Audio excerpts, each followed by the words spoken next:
How do I mentally prepare for inconsistent income? And that's a really big problem that a lot of people have, is that they fear this happening, and it can actually happen. So the first thing that you need to understand to help with this fear is know that the likelihood of it happening is quite high. There might be some stage on your entire consulting journey that you have no clients, and that's okay as long as you have a framework for it. So the first thing is to obviously have some form of savings. You need to have at least 3 to 6 months in savings. But equally, that's just like an emergency thing in case things all go to shit. The point being is that you want to have a pipeline that sets you up for success.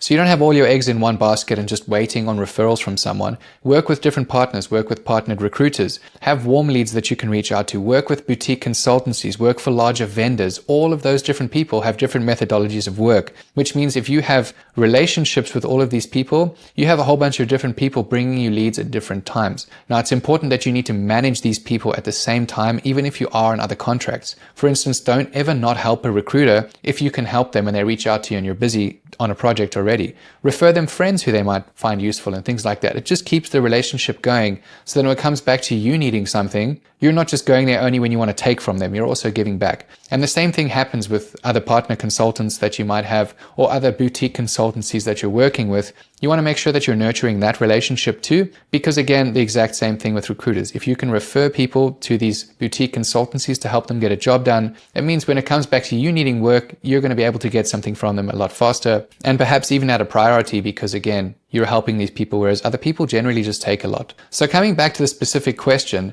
obviously these things are going to help you do that. But in terms of mentally preparing for it, once you've accepted that you're probably going to have a time where there is no work, and you've now built your framework with different pipelines of people bringing you work, you need to work on the part of you that actually hates this fear, that's afraid of this thing. And all you need to really do is rationalize the fear. So once you've accepted it, find out why is this important. And generally it kind of cascades down to obviously you ending up on the street and being homeless. So all you need to do is use something called the court case, and you just stack the evidence in the favor of whichever side it points to. So if you have all of these different people finding you leads, if you have a whole bunch of savings, if the market's in high demand, if whatever it is that you're doing is a high value skill, the evidence is probably in the favor that the likelihood of you ending up on the street at any point in your life is going to be very low, because you have everything working in your favor to prevent that. So if you look at the other side of the scale, if all of those things weren't true, then obviously the evidence would support that you shouldn't be doing what you're actually doing, in which case it's probably the wrong time to go consulting. The point being is that mentally preparing yourself for not having a form of income